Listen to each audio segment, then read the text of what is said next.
नमस्कार दोस्तों। आज हम राजनीति से हट के कुछ एक सामाजिक विषय पे बात करेंगे। दोस्तों, 12 अप्रैल को एक दुखद समाचार आया कि आशा भोसले ताई अब हमारे बीच नहीं रही। दोस्तों, ये एक संगीत की जो लंबी परंपरा चली आ रही थी, लता मंगेशकर जी से लेके आशा भोसले तक, ये एक पूरे संगीत जगत के लिए बहुत ही अपूरणीय क्षति है और हम सबके लिए अपूरणीय क्षति है। बस परंतु दोस्तों, एक संतोष का विषय यही है कि आशा भोसले जी ने और लता मंगेशकर जी ने अपने उम्र के आखिरी पड़ाव तक भी सक्रिय रहकर अपना जितना भी योगदान हो सकता था, उन्होंने भारतीय सिने जगत को और इस देश की जनता को अपना योगदान दिया उन्होंने। लता मंगेशकर जी का निधन अभी 2022 में हुआ था। मृत्यु के कुछ करीब 2 साल पहले उन्होंने एक अटल जी की पंक्ति थी, सौगंध मुझे इस मिट्टी की, मैं देश नहीं मिटने दूंगा, जिसे कि मोदी जी को उन्होंने सुना मंच पर लता मंगेशकर जी ने कि वो गा रहे थे, तो उन्होंने उस पंक्ति को एक संगीतबद्ध करके और एक गाने का रूप देके उसे रिकॉर्ड कराया था 2019 में। और उनकी मृत्यु हुई 22 में, मतलब 92 साल की उम्र में। लगभग 90 साल की उम्र में भी उन्होंने अपना जितना भी हो सकता था देश के लिए एक योगदान दिया। और उनका तो खैर योगदान देश के लिए बहुत ही, वो कोई भूल नहीं सकता है। मेरे वतन के लोगों, जब वो लाल किले पे गाई थी 1962 चीन के युद्ध के बाद, तो हमारे नेहरू जी रोने लगे थे उस गाने को सुन के। तो खैर लता जी का तो जितना गाना है, जीवन के हर क्षेत्र में, शादी हो, ब्याह हो, दुख हो, सुख हो, कोई भी त्यौहार हो, सब में बिना उनके गानों का या आशा भोसले के गानों के बिना तो वो मतलब अधूरा ही लगता है। और आशा भोसले जी ने अपने मृत्यु के ठीक 1 सप्ताह पहले एक ब्रिटिश म्यूजिक कंपनी है गोरिल्लाज, द शैडो लाइट उनको बोलते हैं, तो उन्होंने एक एल्बम बनाया है द शैडो लाइट्स। वो गोरिल्लाज कहलाते हैं, उनके म्यूजिक बैंड का नाम है। और उस एल्बम का नाम है द माउंटेन, द माउंटेन, पहाड़, ऐसा करके उसका नाम है। उसका रिकॉर्डिंग उन्होंने अभी अपने जस्ट 1 सप्ताह पहले किया था। इसका मतलब दोस्तों, मृत्यु के 1 सप्ताह पहले 92 साल की उम्र में भी वो एक्टिव थी।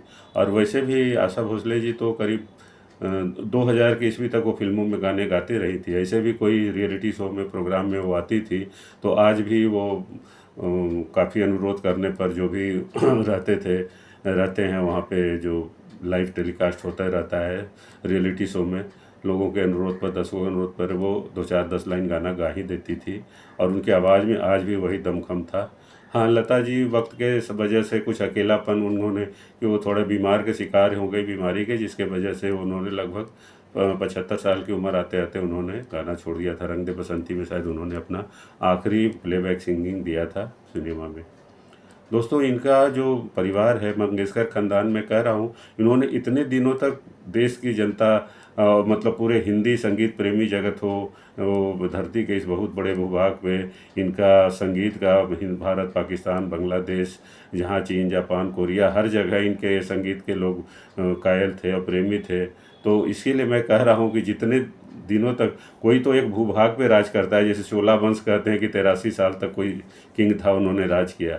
ये तो लगभग 85 साल ये दोनों बहनें मिलकर राज की एक बहुत बड़े भूभाग पर, दुनिया के, आधे दुनिया के भूभाग पे, सभी के दर्शकों के और श्रोताओं के दिलों पे, दिमाग पे। आज लता मंगेशकर और आशा भोसले के बिना संगीत भारतीय संगीत दुनिया की कल्पना नहीं की जा सकती। अगर उनका सारा योगदान निकाल दे तो एक भयकम हो जाएगा, शून्य हो जाएगा, लगेगा कुछ है ही नहीं। हाँ, मेल वॉइस में भी हमारे बीच में बहुत अच्छे अच्छे कलाकार हैं भारत में। मोहम्मद रफ़ी साहब थे, किशोर कुमार थे, मन्ना डे थे, मुकेश थे, महेंद्र कपूर थे। इनमें रफ़ी साहब का तो निधन बहुत कम उम्र में, 55 साल की उम्र में हो गया था। और किशोर दा और मुकेश जी लगभग 60 साल की उम्र में गए। मतलब वो अपना सर्वश्रेष्ठ तो दे चुके थे, लेकिन उनके अंदर बहुत संगीत बाकी था, लेकिन असमय काल ने उन्हें छीन लिया हम लोगों से भी, से जिससे उनके बहुत सी चीज़ें हम जो आगे कर सकते थे वो उससे वंचित रह गए। लेकिन लता दीदी और आशा दीदी ने, इन्होंने तो अपने जीवन के सारे जो थे पड़ाव को पार किया और हिंदी जगत में, फिल्म जगत में, सब जगत में और जहाँ भी हो, संगीत का कोई क्षेत्र हो, शास्त्रीय संगीत हो और किसी भी तरह का पर्व त्यौहार, धार्मिक गाने हो, सब में इनके जो भी गाने हैं, रिकॉर्डिंग हैं, वो युगों युगों तक लोगों को याद रहेंगे, और जब तक ये सभ्यता रहेगी तब तक इनके योगदान को भुलाया नहीं जा सकेगा।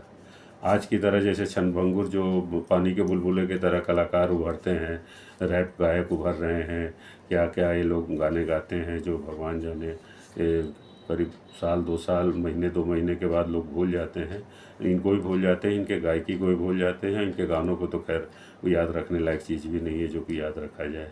हाँ, हमारे ये जो 4-5 मैंने मेल वॉइस बोला और लता दीदी, आशा दीदी के जो गाने हैं, ये सदा सदा के लिए अमर हैं, लोगों के दिलो दिमाग पर अमिट छाप छोड़ चुके हैं, और आगे भी आने वाली भी पीढ़ी भी इन्हीं के गाने की तरफ जाती है। वो तो मैं देखा हूँ कि भले चाहे लोग मंच पर या कोई लाइव शो में उछल कूद वाले प्रोग्राम में लोग अपना समय या टिकट पैसा बर्बाद करते हो, लेकिन घर आके लोग वही पुराने गाने ही सुनते हैं, और वही सुन के लोगों को मन को, दिलो दिमाग को सुकून मिलता है। और ये इनके गाने न सिर्फ संगीत थे, बल्कि फिल्मी दुनिया जो 1940 के दशक से लेके लगभग 2000 के दशक तक, जो मैं कह रहा हूँ 60-70 साल के दशक तक, सारे फिल्मों के जो भी प्रणय दृश्य होते थे या जो कुछ भी जो थे, सब का मूल आधार गाना ही होता था।